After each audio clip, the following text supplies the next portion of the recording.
Hello, and I'm Kevin Tame, and welcome to Coaching with Alex Black. This is the Maester's Path, my YouTube channel where I am on the path of trying to become a Maester for Game of Thrones. Right now, I don't know what the lowest ranking is. Maybe you know, Alex, for someone who's on the Maester's Path. Is it like a? I don't really know. Unfortunately, I'm not very well versed in the The the lore. lore department, so it's not a good question for me. That's a bad question for me. I mean, like, I can't even, when I'm playing this game, I can't even pronounce cards. So, like, That's fair. the funny thing is Well, I've read all the books and watched all the shows, but, like, I'm still really bad. well, when when all you have is like the books for reference specifically, you have like your own way of saying something, right? And then eventually you'll be told that you're wrong, and your whole world will just crumble around that, But I don't basically. even have that excuse because I listen to most of them on audiobook. Oh, all right. I was trying to dig you out of that hole, but apparently But that's not gonna no, work. no. Yeah. Yeah. So, yeah, I'm the very lowest rank. So I have no rings on my chain, I would say, of, Game of Thrones on my Maester's path. But anyways, so thank you so much, Alex, for coming and joining this stream and coaching me.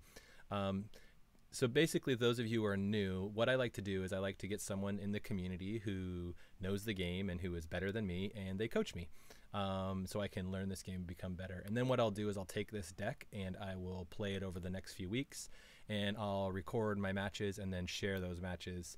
I speed them up so that they go quicker, and then I'll talk about my plays and like where I think I made mistakes and where I think I had really strong areas of play. I got a little bit behind on my last reflections with the Targ Crossing deck because I went on vacation to Myrtle Beach for a week. I do have a bunch recorded, and I will post those up for people so you guys will be able to see those, but they're just going to be kind of a little out of order, so I apologize for that. Anyways, Alex, if you could just go ahead and introduce yourself real quick so that the people who don't know you, they can get to know you better. Yeah, sure. So yeah, I live in the Pacific Northwest in the greater Seattle area, and I've been playing the Game of Thrones the card game for I think it's almost 3 years, or it's Cool. over 3 years. I don't know. The time flies. Yeah, I'm the current reigning North American champion, though I Whoa. cannot probably say that for very much longer because I will not be winning that title this year, and I can say that with total confidence because I will not even be going to Gen Con, unfortunately, Oh, bummer. to defend my title. But yeah, so I've been playing Thrones for a long time, I guess, relatively speaking, especially if you're a newcomer. Um, but I didn't really play much of First Edition, Mm-hmm. so I guess I'm one of those dirty second ed only players, I guess you could say. But that's good. That's kind of the market that you're going for. It sounds like so. Yeah. Well, I mean, I actually find like so I do this also with Netrunner, and it's beneficial even to experienced players to see the reflections and the coaching, because like it's just nice to see a deck played, right? Mhm. And so, anyways, I'm boosting the sound here a little bit. Someone requested in the chat that they couldn't hear us okay, and Chris, if you can let us know if you can hear us okay or not, just do that with chat. That'd be sweet. Cool. So thank you so much for that introduction, Alex. I didn't realize that you were the defending North American champion. That's great. Congratulations on that. Thanks. I forget it myself most days. I I'm unable to go to Gen Con as well this year. You know, I've been kind of focusing a lot on Netrunner because it's ending and Worlds is coming up. But I Mhm. was planning on going to Gen Con and then things fell through. But oh well, it is what it is. Yeah, just vacation concerns for me. I just don't have that many days for PTO this year, so I just kind of had to choose between Yeah, that and between worlds. And I think I want to I want to try to take the next step, and I think worlds is for me just a little bit more of a um, comprehensive experience. yeah, So I chose worlds instead. yeah. I mean, I definitely yeah, winning Worlds would be awesome, right? Indeed, Uh, indeed. but yeah. Well, what are we going to be playing today, man? Yeah, so I thought for a while, in fact, since you were on vacation last week, I got to think for about 2 weeks what we would play today. And, there are a lot of different decks that are, you know, tier one or competitively viable for Thrones.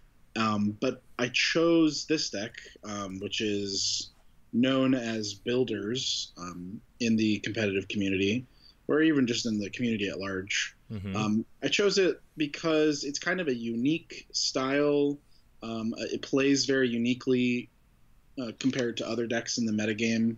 And it's something that I think new players, especially new players who are looking to try to get into the competitive scene, need to be keenly aware of because it's very strong and it's linear in some regards. And if you Mm-hmm. don't know how to combat it, you're gonna have a bad time. The best way I know how to combat things is to actually play them. So this is Exactly. this is, That's this is a good exactly how call. I feel. Yep. But So tell me, like, what is the, like, you say builders, but I have no idea what that means. So like, what sure. does that mean?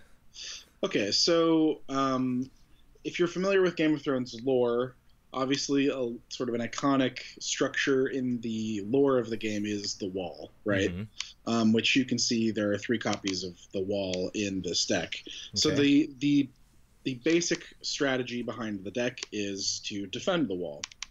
And we do that because the wall gains us 2 power every turn, Oh which wow. moves us closer and closer towards our victory condition.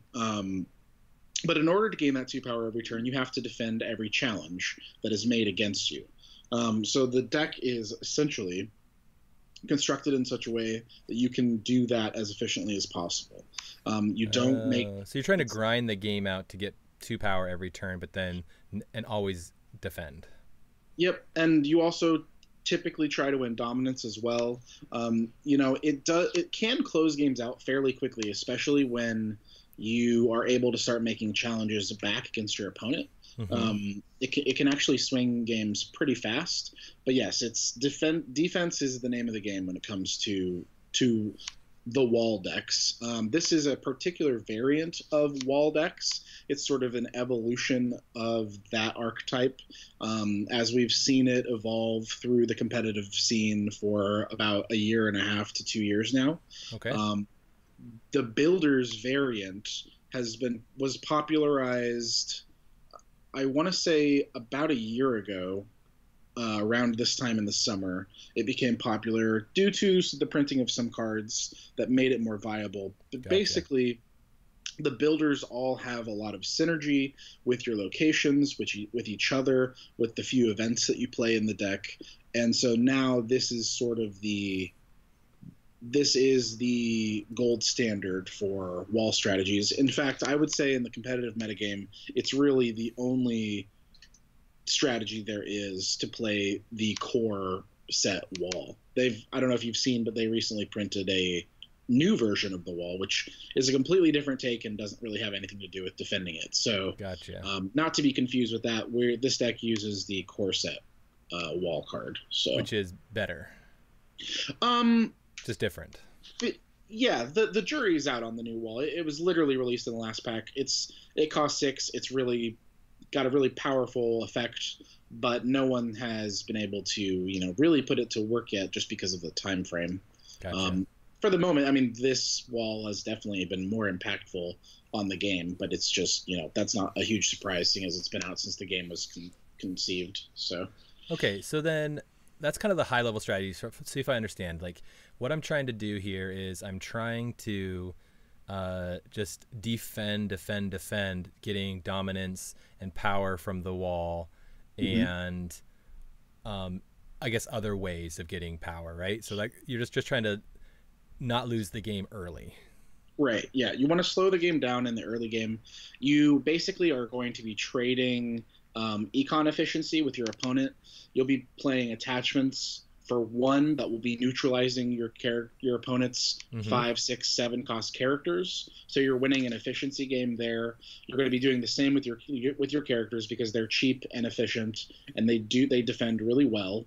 And yeah, you're just looking to get to that mid-late game where you can get your setup, your engine going, and then it can be very difficult for your opponent to come back from that once you've sort of got everything situated. Okay, so then what are some of like the way I like to look at the game is that there's like that high level strategy, right? And then what are like the synergies slash tactics that you use to kind of get there? Sure. Yeah, so like I said, the deck is called Builders, so a lot of pretty much 90% of the characters in the deck are builders. The reason being is that there are cards like Castle Black Mason, Okay. which is a character, and it allows you to kneel two builders to look at the top 10 cards of your deck Whoa. and put an attachment or a location from among them into your hand. So obviously this card very powerful and is a payoff for a deck that has primarily builders in it. You also play an event. It's actually currently in this build the only event in the deck. It's called the Watch Has Need, and it says name a trait, builder, ranger, or steward. You look at the top X cards of your deck, where X is equal to your reserve, and you take every instance of that trait to your hand. So, for 1 gold, you end up usually drawing somewhere between 2 and 6 builders, and just so these are the kind of some of the builder synergies that we have.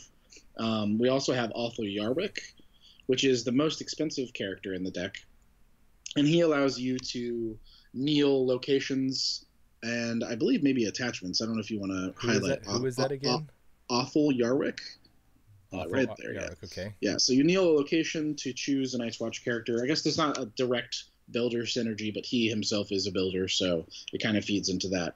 In fact, yeah, the only non-builders in this version of the deck is the Raven and Dolorous Ed.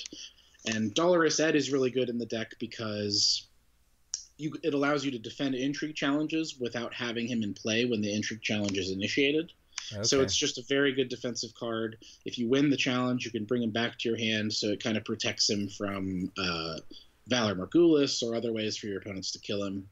In fact, if you look at sort of some of these graphs that we have here available to us, the character icons graph is kind of an interesting one to examine from the get-go.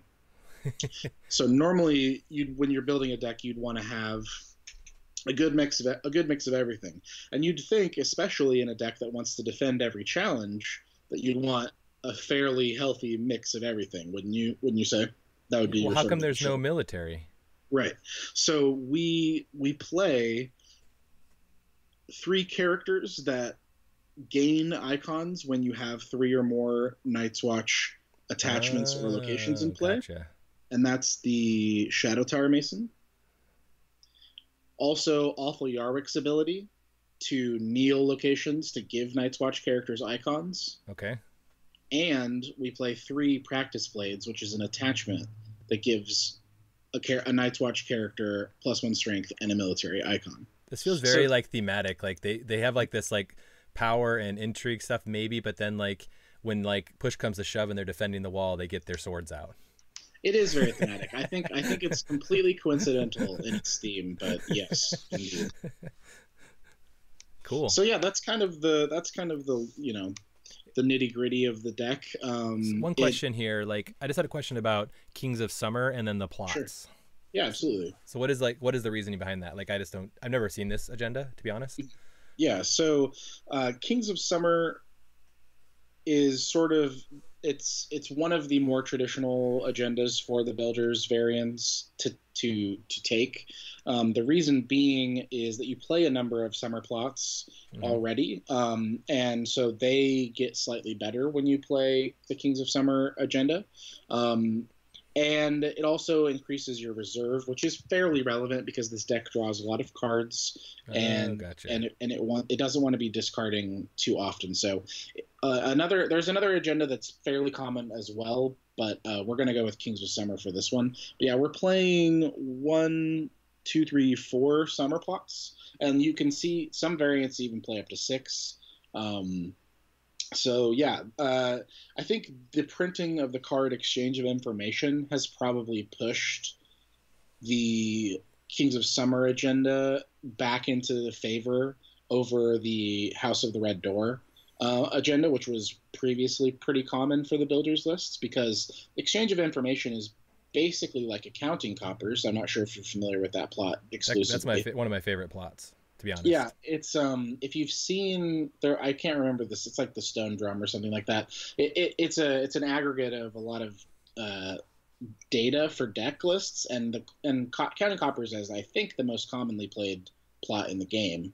Exchange of information is essentially counting coppers in this deck, except for because of Kings of Summer, it's got 2 more gold, 1 more initiative, and you might even draw an extra card because it takes you get a character, an attachment, a location, and an event out of your top 10. So I think this plot primarily is what pushed Kings of Summer back into the fold. Cool. But yeah, as far as the plot line goes, in the plot game, obviously very important in Thrones. Common opener is building orders. It's just a 4 gold plot. It lets you look for a location in the top 10. It really helps you sort of consistently get the wall out. A wall or econ or anything else you might need. And then from there, it the decision trees sort of branch out. You have a lot of options. Oftentimes, I find myself playing an exchange of information on turn 2, before the watch on turn 3. And For the Watch is a really good plot. It's a Night's Watch only plot that says you cannot lose, and your opponent cannot win the first challenge made against you each phase. Oh. So basically, it completely nullifies one of their challenges. So that's a really good plot in the mid game. Trade routes is just heavy econ. You get a gold for every location in play during the plot phase, and so obviously you can imagine, a lot of times this plot is worth 12, 13, 14 gold because you get a lot of locations out. Exactly. You're basically spamming locations out. Pretty much, yeah. So it's good for post reset. As a common strategy to combat this deck is to reset the board often if your opponent can. But this will help you to sort of reestablish your board presence. Close Call is another summer plot. It draws an extra card, but it also allows you to bring a dead character back to your discard pile. So not extremely relevant in this variant, as most of the characters in the deck are non-uniques. So you don't care too much if they're dead or alive, but sometimes your Awful Yarwick will die, or sometimes something that you'd like to put back into play with Fleabottom will die. So I think of it more as just a decently statted econ plot that draws you an extra card. Cool. And then finally, we've got Valor to Horus, which is our sort of board reset that we play. This allows us to combat people who take the line of going wide, essentially. And super aggressive with expensive characters. In an effort to try and combat our board state, they go extremely wide. We can sort of temper that somewhat with Valor to Horus, which usually buys us a turn, which might be all you need in the end. Cool. And yeah, so that's kind of the plot game for this deck. Cool. Well, let's go ahead and put this in. Oh, how do I? Can I just? Are you? I can log in. Okay, yeah, you might want to do that. You can. There's not like a. I didn't actually know that you couldn't download the text file without logging in, but apparently that's the case. I'm just always logged in, I guess. That's strange. Oh, it downloaded it. Is it? Oh, it did? Okay. Oh, all right. There you go. Oh, we just showed everybody your username. That's okay. My username is Kevin Tame all over the internet, so it doesn't really matter. Can I copy this whole thing in and it'll work?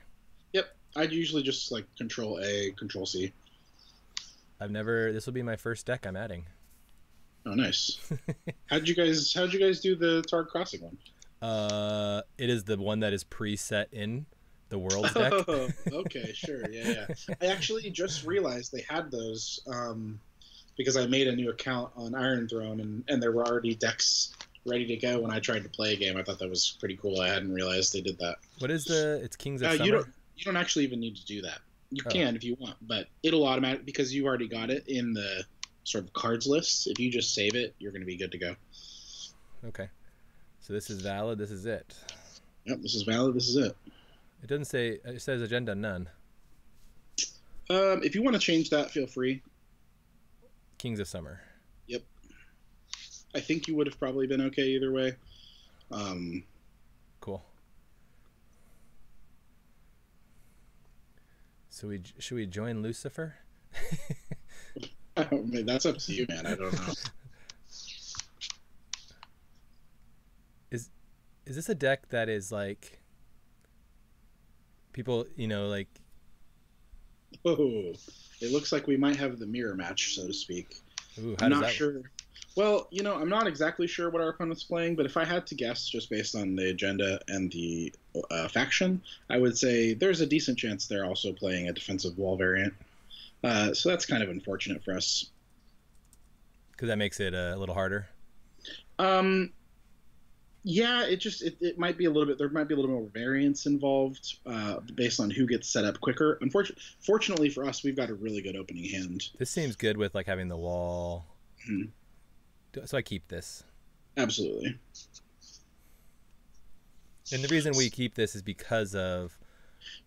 So we didn't actually get to talk about it at all when we were going over the deck, but Brandon's gift is basically the economy for the deck. It says whenever you play Marshal a builder character, your next Night's Watch card that you play costs one less. So what am I putting out here? Just all of my locations? Honestly, the locations are probably great. And none of them are well. These are both unique. Yeah, that's okay. You can play uniques. Yep. I did not know that. I can play multiple uniques. So they're actually it's a continuation of the same art, but it's a different card. You're looking at Castle Black and the Wall. Oh, it's limited. I can only play one limited. They're not limited. That's correct. Yes. Yeah, we actually only play 3 limited cards in this deck. It's a little bit different. So it does seem like our opponent is playing a defensive deck, but they don't have the wall and we do. So this is a good sign for us out of the gate. How do you know that? Just because of the cards they played? Yeah, so they also have a Shadow Tower Mason in play, which tells me that they're probably playing a defensive deck. At least it's going to be a location and attachment heavy deck. Ooh, I love this new feature where it shows what phase you're in. Yeah, that is pretty cool. I noticed that today, in fact. So you should exchange of information is a good starting one? Exchange of information is fine. So we have the wall, but we wouldn't mind getting, say, like an Iron Throne or building orders. Like I like opening building orders pretty consistently, and so does our opponent. Because they're trying to find the wall. As a general rule of thumb, when you're playing a wall deck, a defensive wall deck, you want to go second. You want to be very reactive. You want to see what your opponent marshals. You want to put your negative attachments on their characters. Okay. It's going to be difficult for us in this game because our opponent's going to be playing a lot of characters that aren't going to want to attack, aren't going to have super relevant abilities, or they might not even be able to take attachments. That's one of the big pluses of a lot of the Night's Watch characters is there are no attachments except weapon. So here we have a lot of options, but I think honestly the Iron Throne is going to be our best bet. Our reason our opponent is playing Banner of the Stag is because they're playing the card Chamber of the Painted Table. Are you familiar with this card? I'm not. Okay. So it's a 2-cost location. It says if you win dominance, you get to steal a power from your opponent. Okay. So we're going to try to combat that by taking our own Iron Throne here and just try to establish an early lead. Gotcha. So my opponent took... What did they take? Looks like they took a Rose Road. Okay.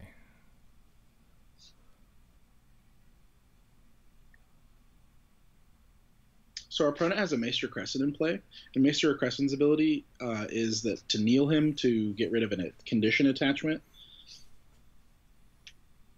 And so a lot of our attachments are conditions. The Milk of the Poppy and the Cravens are conditions. Yeah. So we'll have to be careful to play around that. So this is an interesting card from our opponent, Queen's Crown, which means it's actually not 100% that our opponent is playing the wall in their deck. They may be playing some sort of discard strategy where they try to marshal characters or play characters out of our discard pile, or it might just sort of be a sub strategy from their defensive strats. So I'm not 100% sure. So here, okay. I want to get characters out?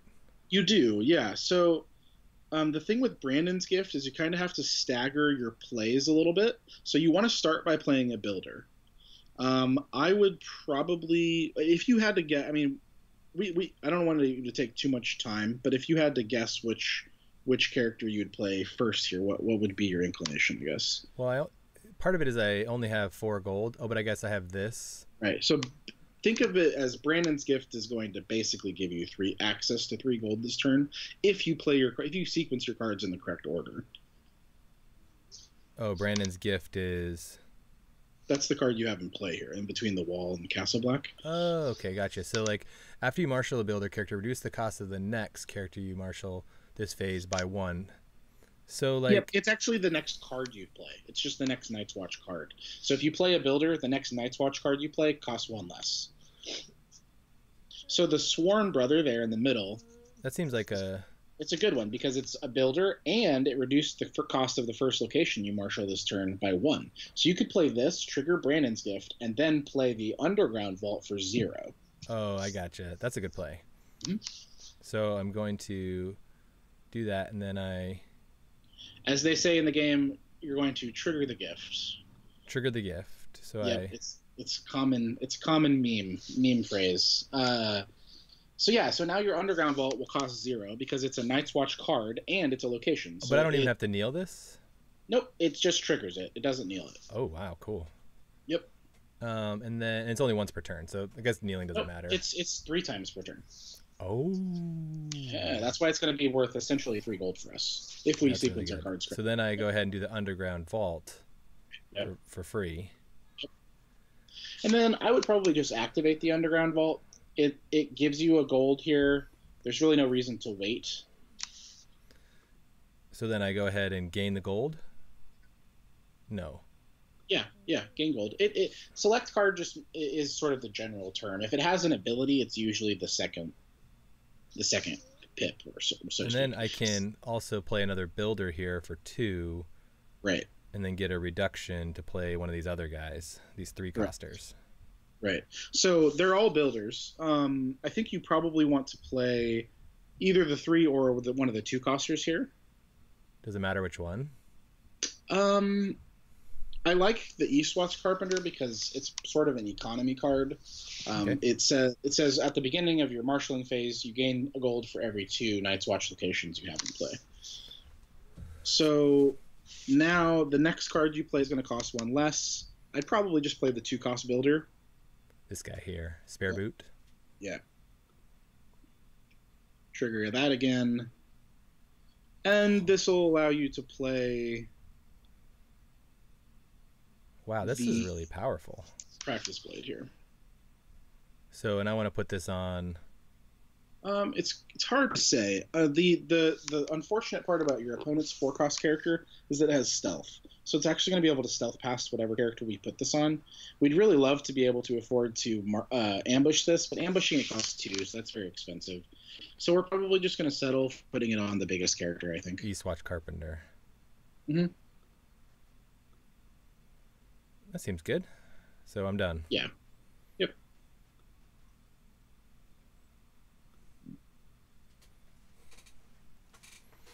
So this deck has a lot of like sequencing stuff you want to do. Right. We would have really liked to be able to milk the Davos Seaworth here, but with his Maester Crescent in play, that line doesn't have any value. So do I want to defend every time? You do, but you can't defend this challenge because your opponent has stealthed your only military icon. Gotcha. So unfortunately, this is just undefended. So that means the wall is going to kneel? Yep. And you're going to have to kill a character. Who do I kill? I think you just kill one of your 2-drops. I think you kill Spare Boot here. Sworn Brother is basically economy also, and the ability is not particularly relevant in this part of the game. Okay. And our opponent will likely just pass here because... And so for me now, just... you definitely want to make a military challenge, I believe. It forces your opponent to claim their Davos and then replay them next turn, which is kind of a tempo play for them. killed, return him to the hand instead of placing him in your dead pile. Mhm. Oh, so yeah, so they basically are losing 4 credits. I like that. Right. If they should sacrifice him, right? Yeah, I believe so.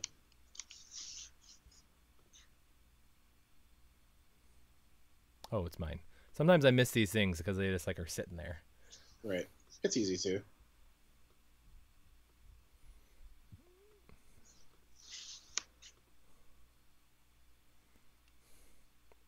I feel like we've had a decent setup, right? We had a good setup. Our opponent had a stealth character and a way to combat our Milk of the Poppy. So they had a decent answer for our wall trigger the first turn, which is okay. So attacking here doesn't really buy us anything. They just block for 3, and then they win dominance. They win dominance even if we don't attack. We could give them the opportunity of making the mistake, and I think in a live game I actually would do that. But here, I don't think there's any real reason to attack. So just stop. Yep.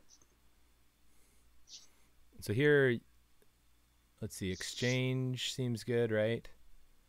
Exchange is okay. For the watch is okay. I also don't mind trade routes to get Awful Yarwick into play. After an opponent gains 1 gold for each location you control. Oh, that gives you a lot of money. Right, so that'll give you 7 just from the ability, 2 from the printed text of the card, and then you still have Brandon's Gift and Underground Vault in play. We're doing it. Okay. Sweet. So I let them go, right? I believe that's correct, yeah.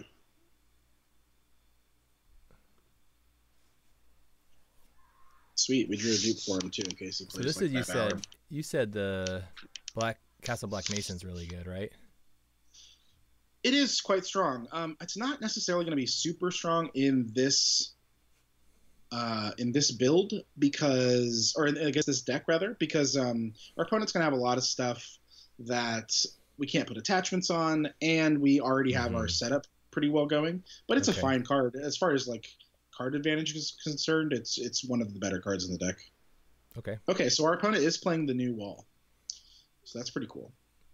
Each character you control gains the Night's Watch and loses all of their faction affiliation. Kneel the wall to choose an opponent to put an eligible character of that player's choice from his or her discard pile into play under your control. So they can steal my guys. Yep.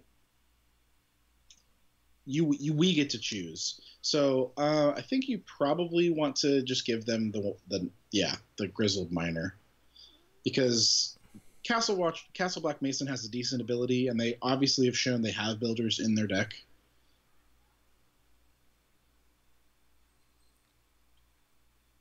Yes. So you want no. You want to click on Eastwatch Comfort. You have to trigger him at the beginning of your turn to gain the gold from him. Oh yes, I do want that. So I usually like to start by activating any sort of location I have in play that's going to give me money, just as a general rule, especially to newer players. Mm-hmm. So I would just start by activating that Underground Vault and gaining 2 gold. So the Underground Vault is... Where is that one? This one right here. So I select this one or gain my gold. Yep. Well, I got a lot of money. You got a ton of money. So that being said, now seems like a fine time. So let's see. Let's count it all up. Awful Yarwick would be 6. Let's say 5 because of Brandon's Gift. Castle Black Mason would be another 3.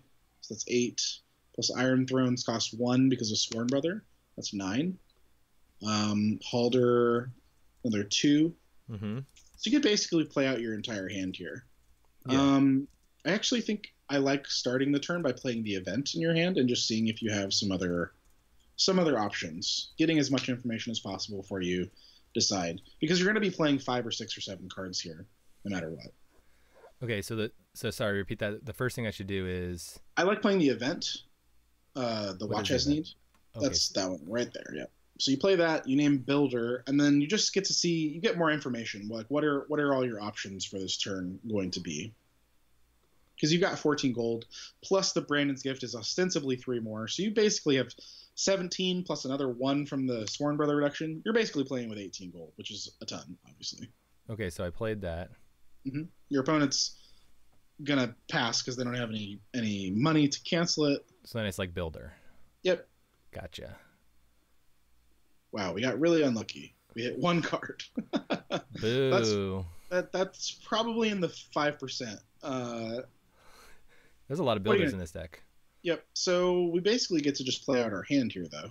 So I play this guy first. I think you want to play it in the order of what's important. Generally is kind of how I like to do it. So I'd start by playing the awful. Okay, because I just have so much money, it doesn't matter, right? So I play him. Yeah. I get this ability. So I don't need to sequence it as much because I have so much money. Not so much, although you still want to optimize your money, right? Because in terms of like dominance and stuff like that, it's still going to be relevant. So now, do I play this Castle Black Mason? Wait. That seems fine. And then do that again. Mm-hmm. Let's see. And then so now you're going to play either one of the 3-drops. I kind of like just playing the Halder out here. I really don't think that your opponent's playing Valor, but they could be. Do I want to get the Iron Throne out? You're going to get to play that Iron Throne also because of your Sworn Brother reduction. And you're still going to have 1 gold left over. Wow. Okay, so now... So play the Iron Throne here. And then I think you want to dupe Awful. And then dupe him? Yep. Just in case your opponent does play Valor. So this is going wide. Yep. Do I want to milk anything here? You could milk the Crescent, but it doesn't really accomplish anything on this board. Next turn, we're probably playing Exchange of Information. If we draw a double milk, then that'll be more relevant. Gotcha. But like if you read your opponent's characters, 3 of them have no attachments except for weapon. So, you know, milking Crescent is only really good when you want to use another condition on a different character. So we should be able to successfully defend all of the challenges this turn. All right, let's see here. Why am I getting boosted strength? I don't get this. So the wall gives all your Night's Watch characters +1 strength. Oh, I see. That's another little thing we didn't talk about. But yeah, so you're probably, you know, inclined to block, obviously. Yep. And then you have Castle Black. I don't know if you've read Castle Black yet. I haven't. But it says kneel a defending character and give him stand a defending character and give them +2 strength. So you could boost your character and actually win this challenge on defense. Which is probably good. Absolutely. And my window to do that is... he's first player, or their first player, so they are going to have to pass their action after you declare defenders. Now it's your action and you would use it here. Gotcha. And then they have an ability to use like cards to like nullify that. Right. Now they have an opportunity if they you know had gold or had any sort of ability they could use in play, but they don't. So they've finished their challenges, and this is sort of where I was talking about how it's advantageous to go second. Yes, Schoenthal is right. We misplayed the Watch as Need slightly because you search for an extra card if you have an extra reserve, and so that's a slight misplay. It's quite possible the next card down. Yeah, well, obviously I'm to blame. The next card down could have very easily been a builder. We could have had an extra card in, so that's a very valid point. So now we want to start applying pressure to our opponent, and I think we can win every challenge, but maybe power. Does it matter the order? It does, yeah. I usually like to start by making an intrigue challenge. Our opponent could very easily have Dolorous Ed, for instance. So I think making the intrigue challenge is generally good form. It's not always correct, but do I just do it with this guy? It's the only one I got. Yeah, you could give icons to other characters here, but I don't think you need to. So it's good. I mean, it's good to ping their hand, obviously. Right. And if our opponent does have a Dolorous Ed here, it doesn't actually get them to winning the challenge, so it doesn't. That's a good one to kill, it seems like. Yeah, definitely a good one to get out of their hand. It's another good reason to play Banner Stag. And then military power? Yeah, military, and then we're kind of going to assess.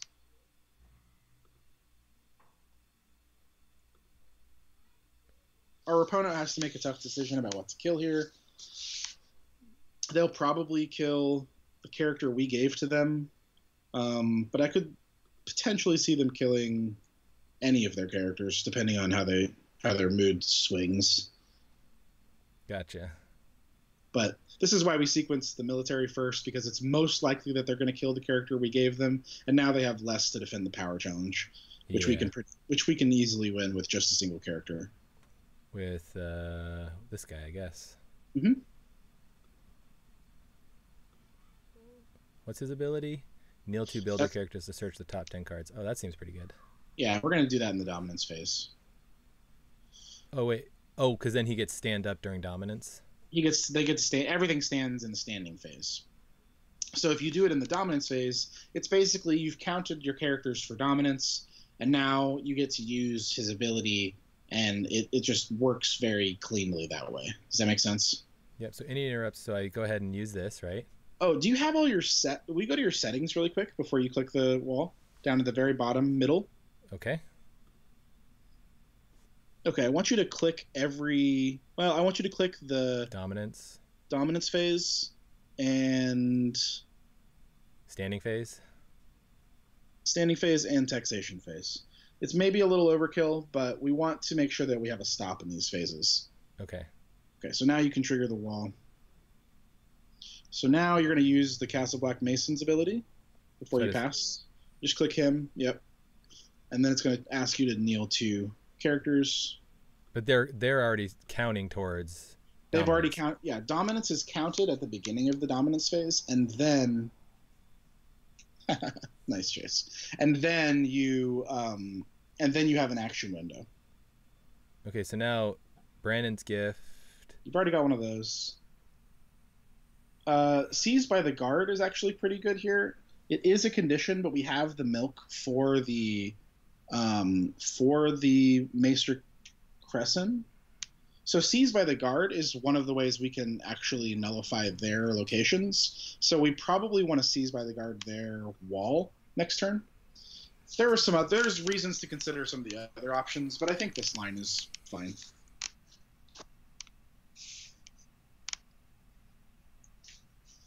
This is actually Chase's deck, so thank you, Chase, for giving me a deck list today. Thank you, Chase. I appreciate it. He might be slightly perturbed that I made a couple changes, but I think I basically wanted it to be a little bit more streamlined and user-friendly, so I took out some of the cards that require a little bit more technical skill. So now I'm ready kind of for exchange, right? Exchange seems fine. Close Call is actually a bit of a liability because it gives our opponent another character in the discard pile to use for their wall, although we're nullifying that. I think Exchange of Information are for the watch here. I think I like Exchange of Information. I want to get some cards in hand. Okay. That's what I'm feeling.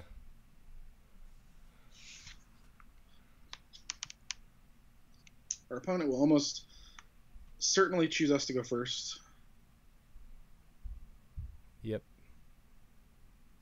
So the tricky part about Exchange is that your opponent selects the card. So you're usually getting the worst of each option, but sometimes when everything is so similar in its utility, it doesn't actually matter all that much which they choose, if that makes sense. Yeah. So they gave us another milk, an underground or Haunted Forest, a builder, and we missed on the event, but that's not too surprising because the current list only plays 3 and we already played 1. So okay, so for starters, remember how I talked about getting all of our gold right away. Might as well activate that underground vault here, which is worth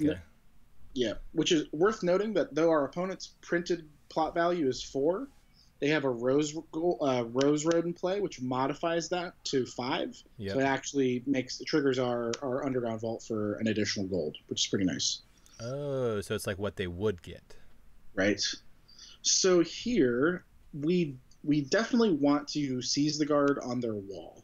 The big question is, how much gold do we want to bestow on that attachment? So he says I should click Carpenter. Ooh, yeah, you could ask your opponent if you can get 2 extra gold. if you want to play it super clean, don't worry about it. But we did forget that trigger. You clicked through it on accident, which is pretty easy to do. I wouldn't worry too much about it. But we should have 2 extra gold here. Okay. It's okay. We'll be fine. Okay. Yeah, well, we should be fine. So for starters, if you're going to seize the guard, though, you need to milk the Maester Crescent, because the Maester Crescent can immediately get rid of the seize the guard because it's a condition. So those are sort of the 2 things I want to do this turn. That being said, you have 2 builders at the wall in hand, and they can kneel to reduce the cost of a location or attachment by 1. So you might actually want to start by playing that. Oh, so if I play a builder like the single guy, it'll trigger your gift, your Brandon's gift, and then you can use it to reduce the cost of a card you play down the road. So you could kneel it here, play the milk on the Maester Crescent. That would be a fine play. So if I kneel the builder. Yep. It's going to reduce the cost of the next attachment. I think, well, actually, read it. It might be Night's Watch only attachment. I'm sorry, it is. So that's actually not going to work. It'll still work, but you can play you could play a location, but don't do that because you already have a Sworn Brother in play. So your next Night's Watch location is already reduced by 2. So just stand that guy back up. Misclick.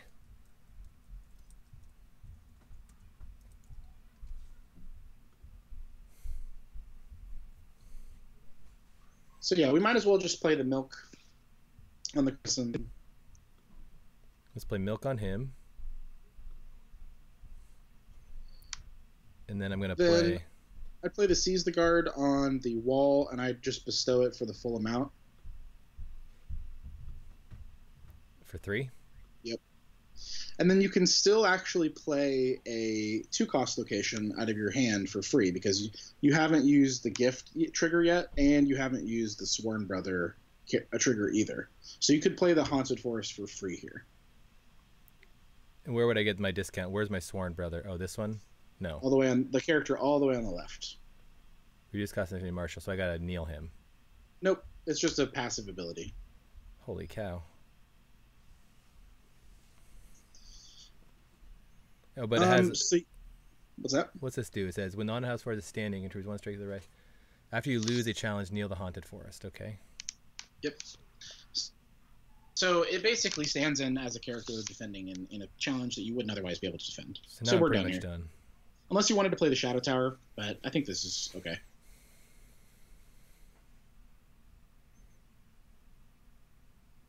This is where Chase chimes in the chat and tells us that we don't need the one of Seize the Guard. I wanted the safety valve, Chase. I just wanted to try it. What's the safety valve? What does he mean by that? So, Seize the Guard being the attachment that we played on our opponent's location. One of the ways I could envision us losing is to a handful of locations from our opponent, like Hightower out of Tyrell, for instance. And Seize the Guard is just a way to combat that. Though it is a one of, you have lots of ways to search for events search for attachments in the deck. So it's not as inconsistent. So is this better for me to just defend? I don't really want to attack here, do I? Attacking doesn't make a lot of sense, I wouldn't say. You could potentially give one of the small characters an intrigue icon and get in there. I think that would actually be defensible. So if I click this guy, this gives icons, right? That's correct. So, and you actually have a location that doesn't kneel to do anything that you could use right here. So I would just use him to kneel the Brandon's gift to give like the builder at the wall or the Sworn Brother an intrigue icon. So I kneel Brandon's gift. You'll use the ability and it'll prompt you to kneel a location. So give an icon, and I kneel Brandon's gift. Mm-hmm. Oh, you have to kneel a location to do it. I gotcha. Yep. And then give it to a strong guy, maybe. No, I would give it to a weak guy because you're just gonna give him an intrigue icon, right? Okay. So like one of my builders here. Yep, just one of the small ones. He can only defend for 2 currently, so anything, just as long as you can win the challenge. Oh, actually, I'm sorry. So he has 4 the watch in play. So the first challenge we make is going to be nullified. So I would limp in with a power challenge here. Actually, does that make sense? The Yep. plot that he played. So I It's want to very do easy. this power one. That seems fine. Yeah. It's quite possible that just passing here was correct. Our opponent could defend this and kneel our haunted forest. And the haunted forest. Okay. Oh, because then that would reduce our strength. Right. Anytime that you lose a challenge, your haunted forest is knelt. In fact, I would actually use it right now. Oh, it's okay. So what you wanted to do there is you wanted to use awful to kneel the haunted forest preemptively to give another character an icon. Gotcha.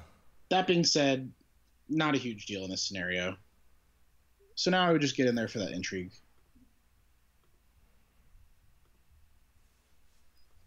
This deck has a lot of triggers you have to remember.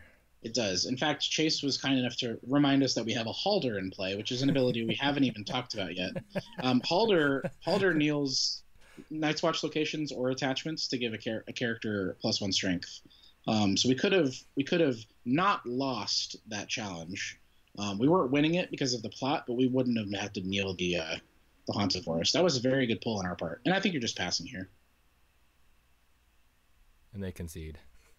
And they've conceded. I mean, the writing is pretty much on the wall. We have the soft block in, and that it seemed like Varys was probably one of their few ways to get out of this lock. So, yeah, that's because Varys, when your dominance phase ends, remove Varys from the game to discard each character from play. Oh, right. So it's just a total reset. And like I said, I mean, we do have the Awful Yarwick in play, but it's very likely our opponent's playing a plot like March to the Wall. So they Varys follow up with a March to the Wall, and all of a sudden our board is clear. So they were probably relying on being able to play Varys at some point in the near future.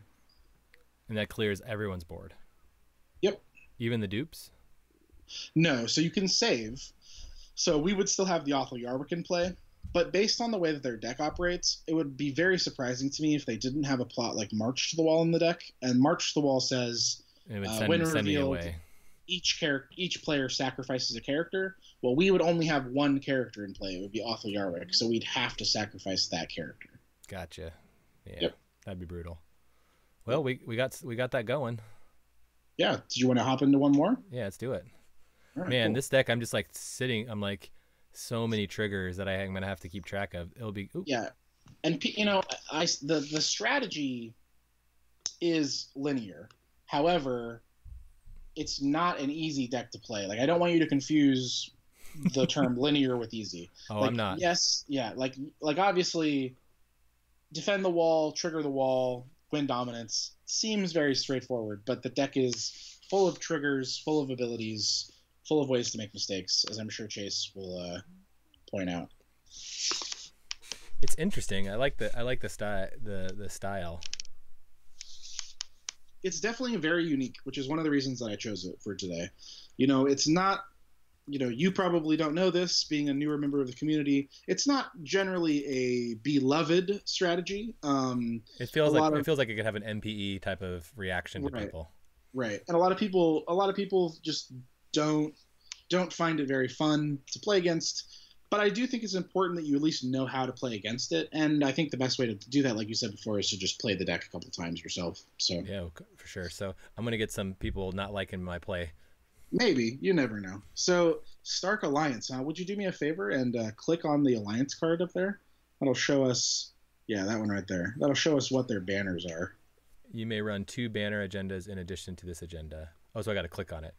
Yep. So trading with Cahor. So that's one of the new cards. Banner of the Stag.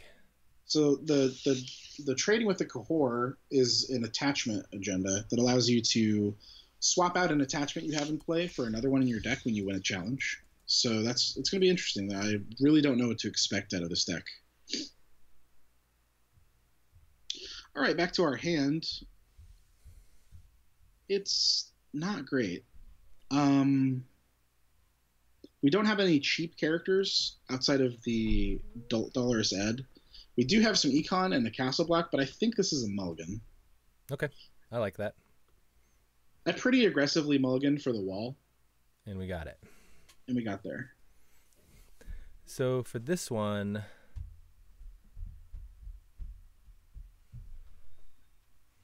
I'm not really able to use my money that well.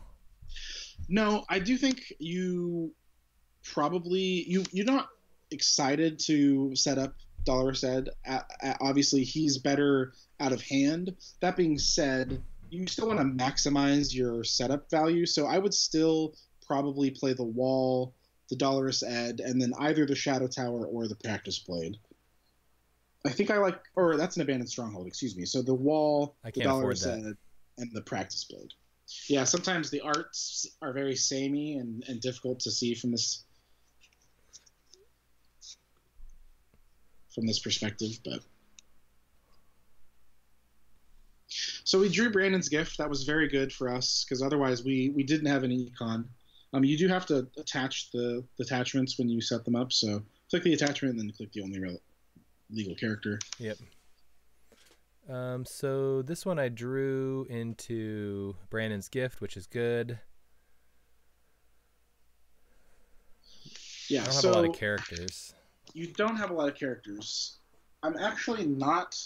I think this is one of the scenarios where I'm not super keen on opening building orders here, largely because we already have the wall in play. We already have Brandon's Gift in hand, and like you said, we're pretty character light. So maybe exchange of information? Ooh.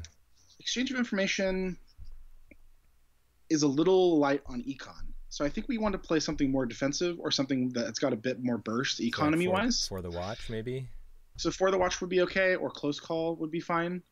Close Call just being a six gold plot in this scenario. We're not getting to draw a card, unfortunately. I think For the Watch would be defensible. Let's do that. I like that one better. It's not a lot of money, though. It's not, but we're going to have to make do. And I want them to go first, right? Indeed. And I actually just realized that this is my good friend Jim Hansen, I believe. Oh, cool. He's got a World's Top 8 to his name and a runner-up at Nationals, so a very skilled player. Oh, no. Well, I got you over my shoulder, so. This is the classic Jim versus Alex battle that we've had time and time again. Unfortunately, Jim just left the Pacific Northwest and moved to Chicago. I'm very sad about that. Okay, so my play here is... Well, we're going to see what he elects to take with Queensmen. Queensmen's going to take a non-character card out of her hand, and he chooses to take the Milk, which makes some sense. Oh, so he just looks at our hand and then chooses something. Looks at our hand, and then if he would like, he can kneel a non-Baratheon character to make us discard a non-character card, which is what he chose to do there. He knelt the Steward, we discard the Milk. Interesting. Okay.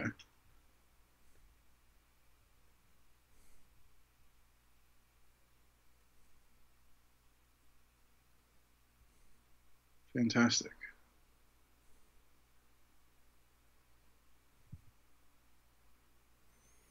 All right, so I think you definitely want to start off by getting your economy into play, which is the Brandon's Gift there, right in the middle. Yeah, so Brandon's Gift. So if I play this, so if you play that, now your Grizzled Miner, the guy who costs 5, he actually costs 1 less. The one next to that. Yep. Costs 1 less for every Night's Watch attachment or location you control. oh, okay. So he actually costs 2 right now, and will trigger the gift, so to speak. So that would allow us to play another one of our 1-cost Night's Watch cards. So it seems like the best play here. So we could either play the Raven or the Practice Blade. Let's see what our opponent's best line of options is. They're very likely going to lead with the Power Challenge from Bran because they can't win it. We don't have any power to take.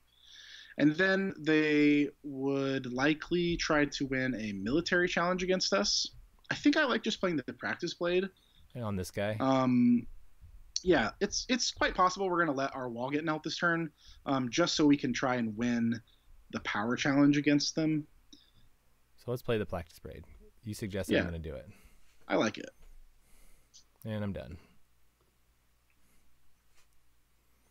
Are there any abilities that I need to remember before? for challenge? Not currently. We don't have any real tricksy stuff going on this turn. As predicted, leads with the power challenge since he can't win it. So do I defend here? No, he can't win. You can't lose. Oh, yeah, because of my ability here.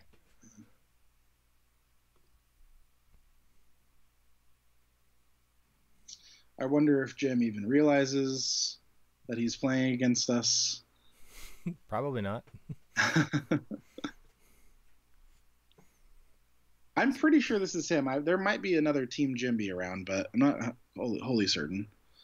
Okay, so... Well, that's interesting. So he's putting us in a position where we have to block with both if we want to win, which means we can't make a challenge, a crack back on a challenge, but that's completely fine with us. We'll just defend this. They could be playing there could be some sort of event that they could be playing here, but I don't think we can play around it. So I don't think it... So just commit these guys? I think so, and this is going to be a little bit where my rust shows.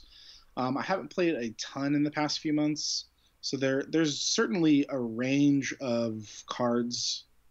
So it's a risk, maybe. It's not really a risk because I think it's something you need to do either way.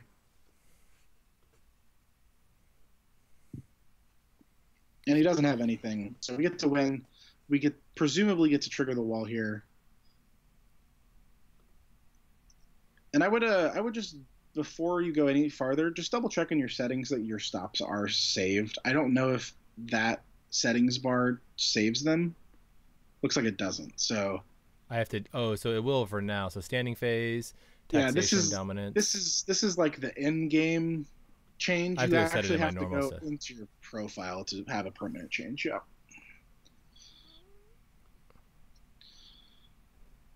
Well, he's going to win dominance. Nothing you can do about that. Oh, because of his 1 money. Mm-hmm. Okay. So here... Abandoned Stronghold. Yeah, we haven't got to talk about Abandoned Stronghold at all. It's another builder synergy card. You can kneel it during a challenge to give a character plus X strength, where X is equal to the number of builders you control. So it seems like a good plot here. I'm not actually sure. It's a tough decision. I think it's got to be exchange of information. You don't really gain anything off of Valor to Horus. Trade routes is probably not big enough. I usually try to wait until that is getting me 10 or so gold. And building orders is just pretty medium. Okay, so our opponent's going to go for the aggressive line here. They've played a 2-claim plot.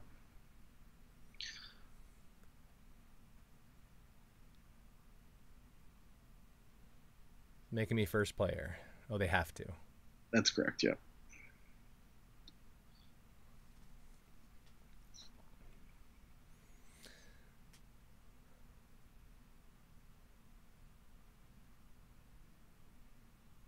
Okay. All right. So, what can we do here? We've got 4 gold. We've got kind of 7 if we sequence things correctly. You kind of understand what I mean when I say that, right? Mm-hmm. Okay. So we definitely want to lead with a builder. I think the one you're most likely to want in play is going to be the spare boot, actually. It's going to allow you to move around that practice blade some. Okay. Give you some utility. So play him, get this. Mm-hmm. So then, let's see. So yeah, I think your really only other decision here is to play the Eastwatch Carpenter, or and then I'd be able to play the practice blade too, right? Or the Messenger Raven if you wanted to just get an extra claim soak in there. We're not 100% certain on what our opponent's going to play. I like playing the practice blade on the Eastwatch Carpenter though. It gives you just a lot of military presence. So they don't kill my guys. Correct. And I have to play it now because I can't ambush it. Unfortunately, that's true. And so we're going to keep. Notice that we have a dupe of Brandon's Gift in hand. So a lot of newer players might want to do is just immediately dupe all of their unique things, their locations, their characters, etc. But I do think it's important to consider whether or not that's a correct play. It's probably unlikely that our opponent is playing some sort of location control, as they're not Greyjoy, so they're not the faction that does a lot of that. We certainly could find down the road in this matchup that we want to dupe it, but for now I think it's important to keep it in our hand as a form of intrigue, claim, soak. So gotcha. And that's what you guys mean by soak, is like claim, soak, or just cards right. you have there to get. It'd be similar to keeping a card in hand in Netrunner because you're like agenda flooded, or you wanted to just have it be less likely your opponent would hit an agenda. Yep. If that makes any sense. So you just choose maybe to not install the random asset or something.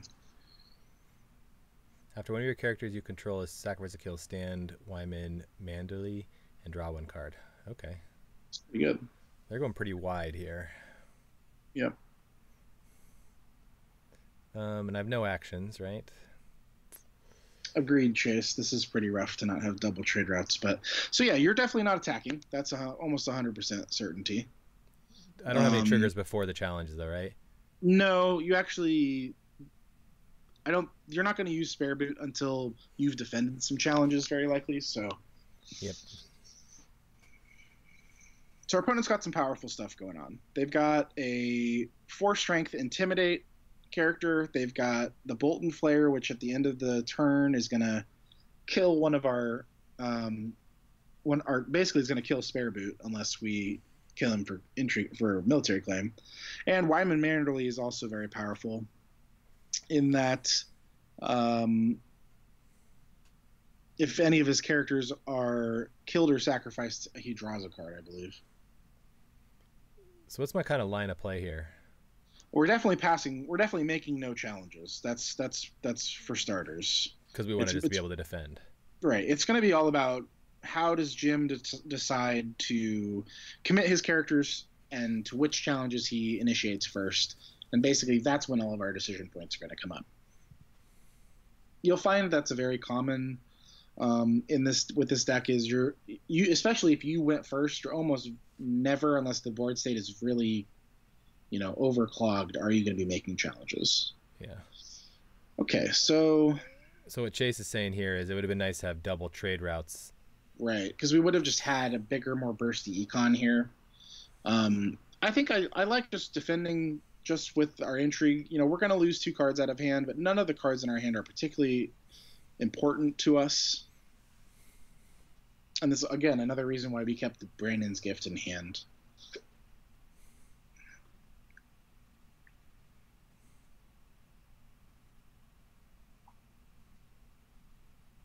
Okay, so that's okay. I'm not sure. I didn't have a time to. No, you're fine. Just you can let it. After he moved Nymeria over, we might have wanted to consider if we wanted to use Spare Boot. But I actually don't think it matters because he gets to kneel Spare Boot down either way. Okay. So did you see what he did there? He moved the attachment that gives his character Intimidate over to his character that was participating. So now he's going to be able to intimidate a character for 3 strength. Are you familiar with Intimidate as a keyword? It makes them kneel, right? Yeah, it forces a character to kneel equal to the difference in the strength by which they won. So he won 8-5, so he gets to kneel. Right. And Alejandro has an interesting point in the chat. It's likely our opponent is playing Political Disaster because they played the location, the King's Road, which I think is an interesting inference and likely an astute one. And Political Disaster is a plot that you'll see fairly often, not incredibly frequently, but let's see. So what is it? Our opponent has made a power challenge for 6 here. So I can't really defend, right? Or I just defend. So one second here. Okay, so they sacrificed their steward to stand Wyman. there's basically you're gonna have to choose between your winning the power challenge, winning the military challenge, or just defending them both outright. If we defend this power challenge and lose it, our opponent's going to take both of our power. If we defend, but then we're also going to lose the military challenge, which is going to cause us to lose 2 characters. Which I don't really want. It's important to look ahead to the next turn here, I think. I don't mind losing the 2 power to save my characters, I think. So that is, I agree. But one thing to consider is that I think it's going to be worth it for us to play the Valor Daharis next turn, potentially, because our opponent's board is starting to get a little large. But we might be able to hold off another turn.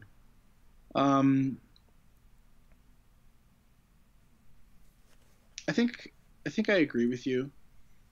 The problem, actually, that doesn't work because our opponent's character still has Intimidate. So they're just going to kneel one. So if we don't defend, one of them's getting knelt. So I think you want to just double block, or you want to either want to double block or single block. Who has Intimidate? The Wyman he used Wyman's ability to stand Wyman up, and now is making a second challenge with him. So let's just use them then. I think you have to.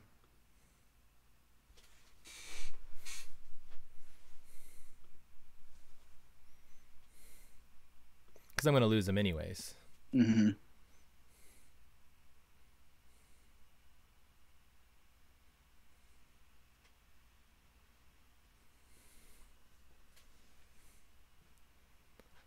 This Wyman is...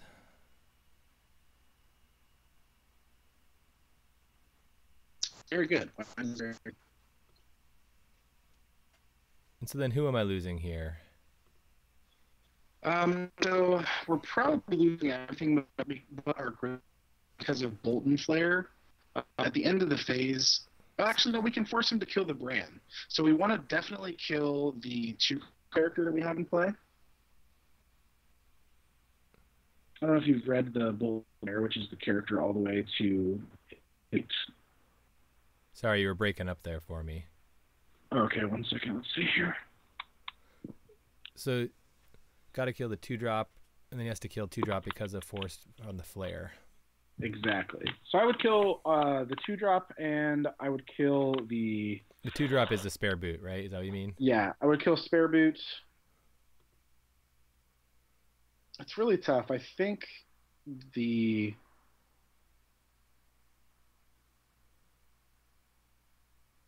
Yeah, you're right, Chase. I don't think it's going to matter.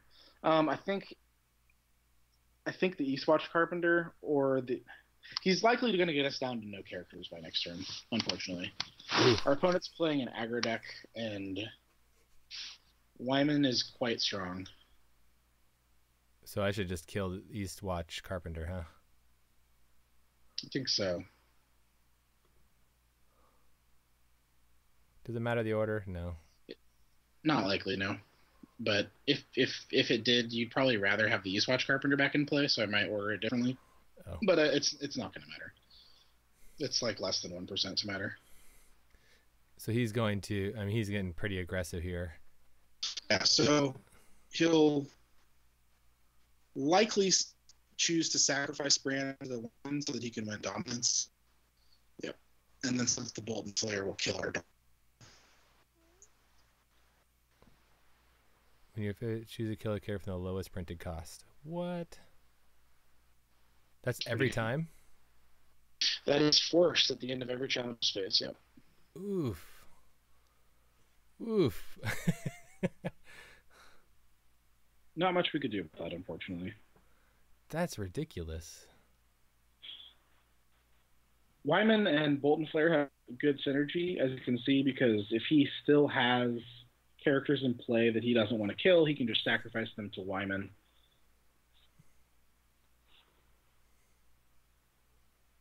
So we're in rough shape here.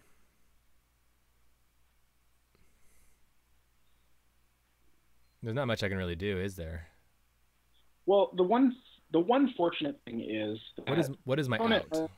our opponent is actually only at 4 power because they're an aggro deck. They're not specifically focused very much on getting to a high power total very quickly. I actually think that you want to play the close call here, and you just want to try to reestablish a board presence. Okay, we'll do it.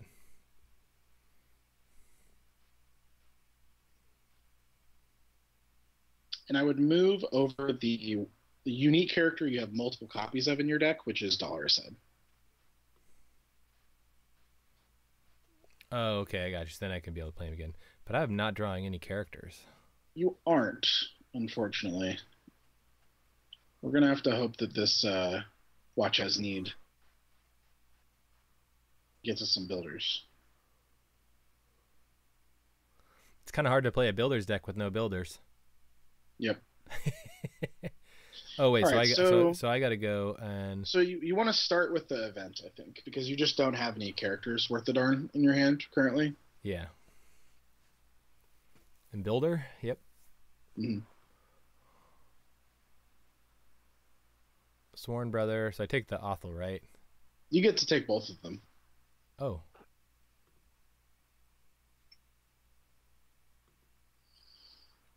Oh, I just keep taking?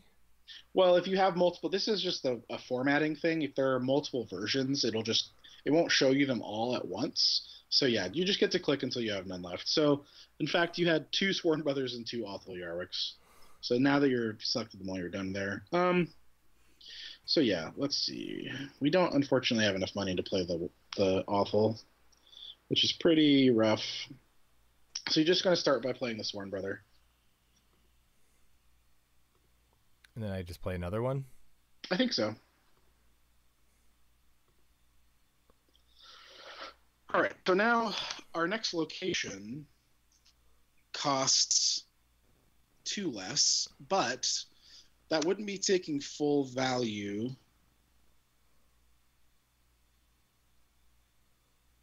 Wouldn't be taking full value of the Brandon's Gift, so I think you just want to play a you want to play a Messenger Raven or something? A Practice Blade or a Messenger Raven. I think let's start with the Practice Blade though. And who do I give this to? Just either of the two. Yeah, gotcha. Either of those good. Yeah. And so now we have let's use the reduction of the 2 builders to get one of these 2 abandoned strongholds into play, I think. So how do I do that? They're just passive. If you play the abandoned stronghold, it's just going to cost 0 because it's the first location you've marshaled this turn. Oh, okay. Oh, okay. This is their thing. Yep, that's their thing. That is true. Okay, so now I'm there. Let's see. Brandon's Gift I already got. Flea Bottom. Is that helpful? Yeah, Flea Bottom would allow you to block an entry challenge. So I think it's probably worth just playing the Flea Bottom here and passing, holding up a gold. It's not great, but yeah, you really need like some locations in play so that next turn your trade is going to be okay.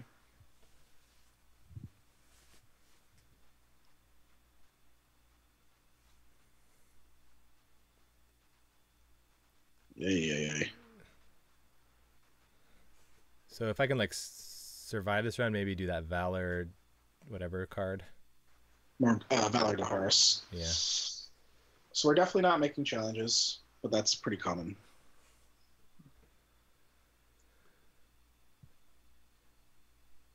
Because I'm just trying to defend here as much as I can. Mm-hmm.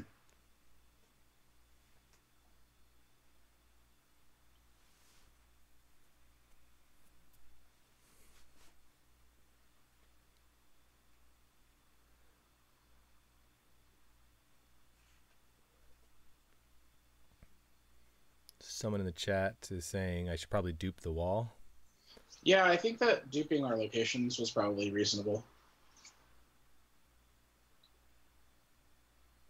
So, you actually wanted to use Flea Bottom. You can still do it, even though it's outside of the window.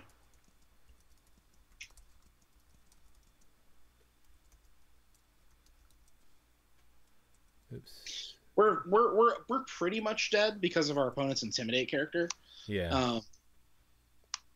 But if you want to play it out, I have no problem doing that, obviously. We'll just see. We'll finish this round and see what happens. Sure.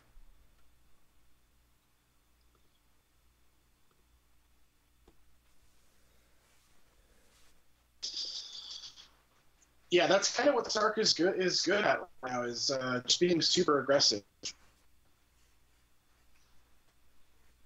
It's usually not a very potent strategy against builders because you don't particularly care too much about any of your characters. But our opponent is just applying so much pressure here that it's really difficult for us to keep a board state when they're kneeling down half of our characters and killing the other half. Yeah.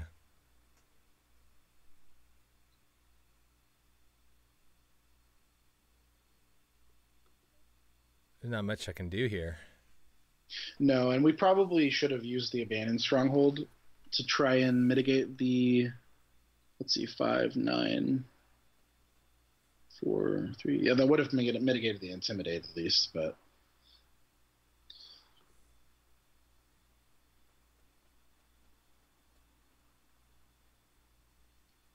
So just defend here, huh? Yep, you just get to defend, and you'll probably just kill the Dolorous Head since it was a flea-bottomed character. Oh, gotcha, yeah.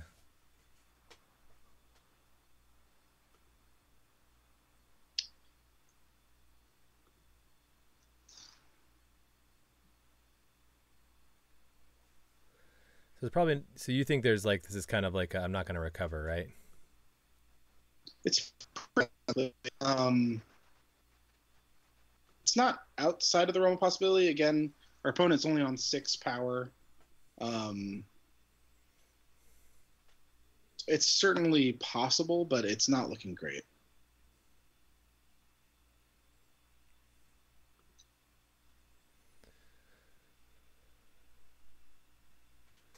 So do you think I do my Valor Door or whatever? No, I don't think that's going to be super effective. Oh, and then they're going to flare? Yeah, I think your best bet is to... So we're going to try to...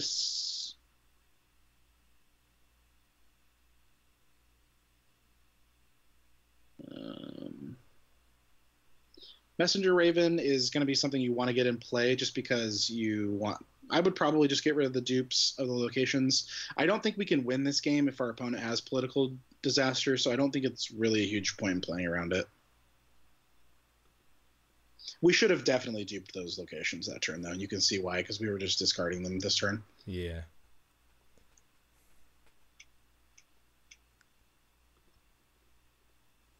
I think you just have to play trade routes here and hope that you can establish a board position.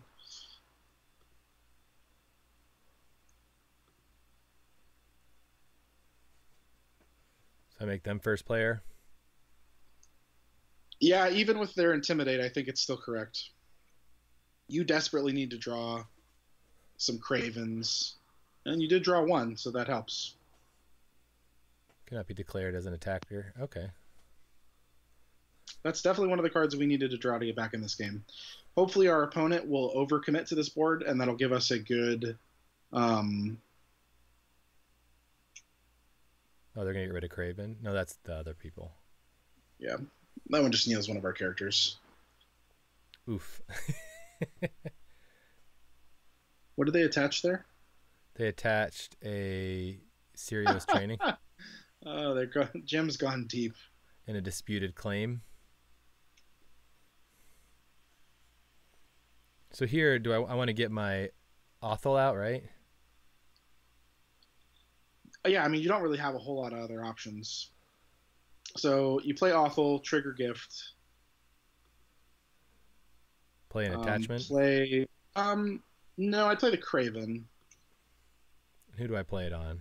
Probably the Eddard.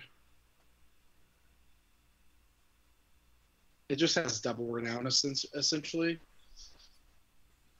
Othel. And then put another one him out? Yeah, play the Raven. Play the Haunted Forest on his a lot, but yeah, I think you just play the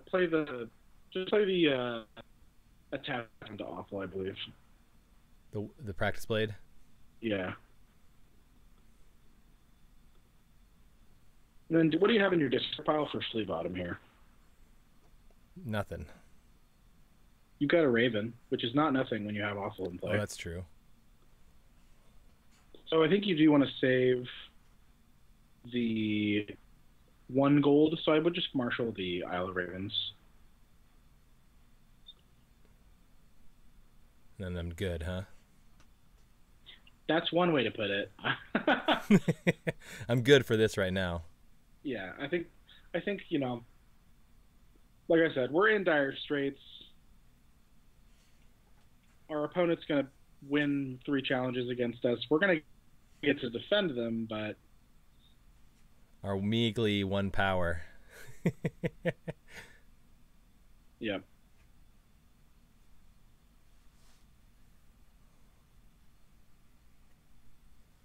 That's a good call, putting Craven on Wyman instead. Yeah.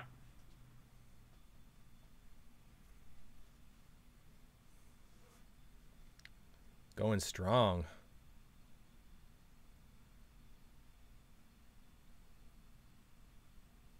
Okay. Well, you're just going to defend this with Wyman. With Wyman? Or with Awful, excuse me.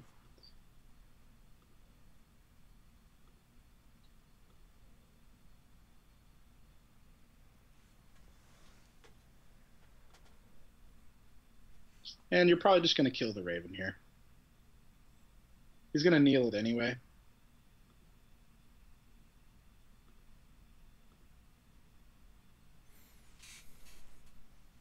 Yeah, we're going to. Just don't worry.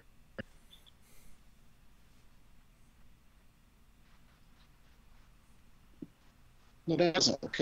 He knows the. Oh. So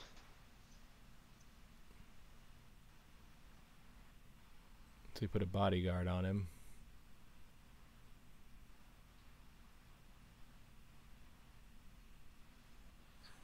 Interesting.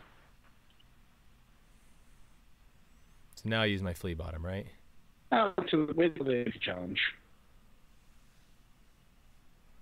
I don't think that works, Chase, because we just kill the other Raven after making a second challenge with Wyman, and then we don't get to.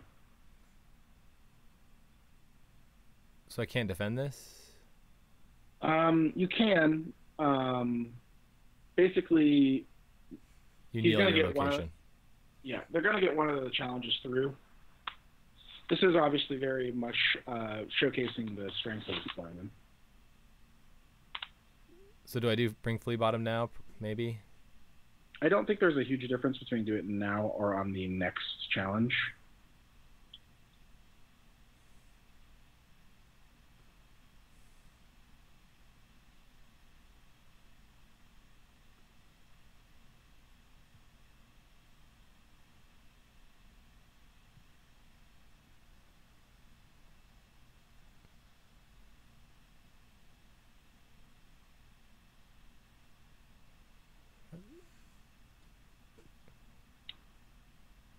Oh, they're going to try and do power again with him and get renown. Mm-hmm. Steal 1. Will they get to I think that is actually game, I believe. even if I defend? Yep, because they're going to get renown, claim of 1, and then they're going to win dominance 2. Gotcha. Well played, Jim. I'm not exactly sure that his banners make a lot of sense here, but I mean, it didn't really seem to matter. He won based on the strength of all the start cards he had in place, so. I suppose maybe Nymeria is an essential part of it, or giving the Wyman renown.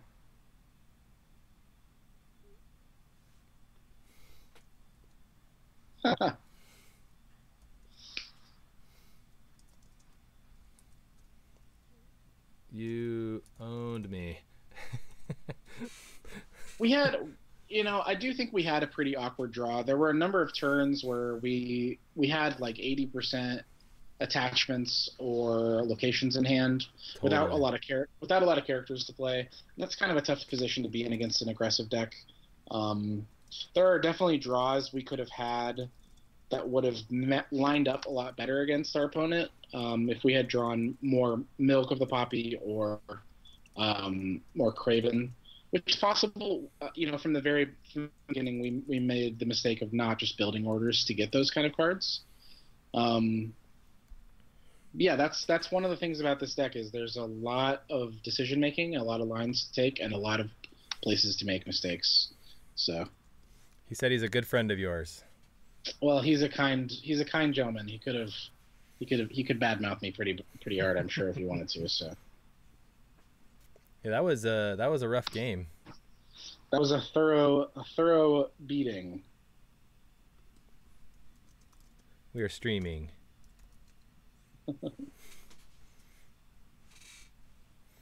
Anyways, so yeah, so these were So it's interesting. kind of two sides of the spectrum, right? Like a very easy win and a very sound defeat. Yeah. So I'm just trying to figure out like what is kind of like my next, like how, I guess like one, I gotta just like read these cards and like kind of understand them, and probably just kind of muddle my way through a few games, because there's so many triggers, way more triggers. Well, and maybe it's just that. Do we have Summer Feast?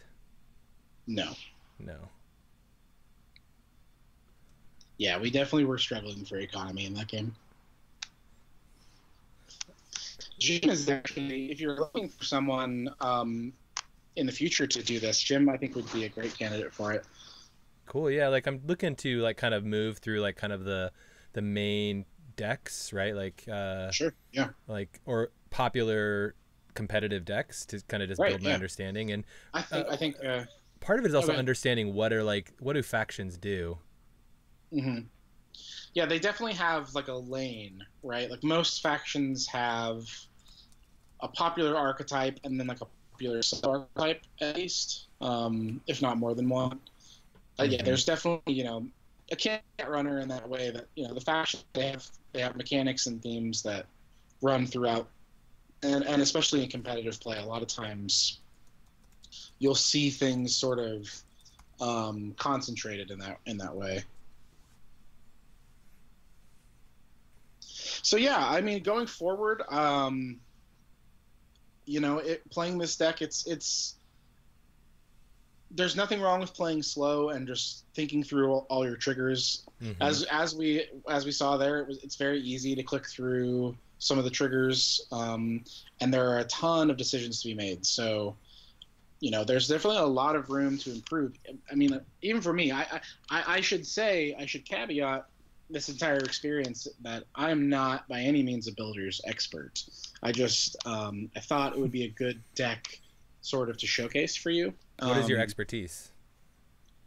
I'm not sure I have an expertise, but I do prefer to play attrition styles. So that'd be like mostly like Martell. Mm-hmm. And I guess if I had an expertise, it would be that. But I am what's called what's referred to as a Jamie player. So I will traditionally play whatever I think is the best strategy. So whether that be aggro, control, That's combo, that's a Jamie player. that's what a Jamie play. Yeah, you can. I don't actually know all of the terms, but it's like Jamie is just the always plays the best deck. Shaga always just wants to like do cool things, and then there's another one that I always forget. I can't ever remember. There's like 3 or 4. There's like a Cersei player, I think, but I don't know what they do. This is kind of like, so there's that whole term, like the terms that they use to describe people in Magic the Gathering, like a Spike and right, Spike, Jimmy, Spike, Timmy, something. I can't remember those. I can't ever keep those straight either. So yeah, exactly. But yeah, I'm definitely more of that type, the Spike or I'm probably a Jamie player. I always want to play whatever's the best, so that's how I play like most of my games. Yeah. Anyways, this was a lot of fun, Alex, and even though we kind of got thoroughly trounced there at the end, this was super helpful for me. Like, I'm going to keep playing this even some more. Awesome. And then I'm probably going to reach out to you and be like, hey, what are your thoughts on this? Or how do I do this? Or what is this situation? So if you're open for that, yeah, a little bit more feedback would be great. And then to all of you guys who are watching on the stream, what is super helpful to me is I post my games on my channel and I will then reflect on them. One of the things I found is that when people comment and say, hey, I think you should have done this at this time in the match, it's really helpful to me. I try and speed up the matches to about 2 to 3x, so it's not as big of a slog for you to watch. It's not like a 60-minute game. But yeah, so any comments that anyone makes, that'd be super helpful to me. But yeah, Alex, thanks so much for coming on. I really do appreciate it. Yeah, no problem. And yeah, I might even hit you up to come back on again if that's okay with you. Sure, yeah, maybe we'll play something that's more in my wheelhouse next time. No, I mean, you definitely. I had no idea what was going on. You had more knowledge than me. So.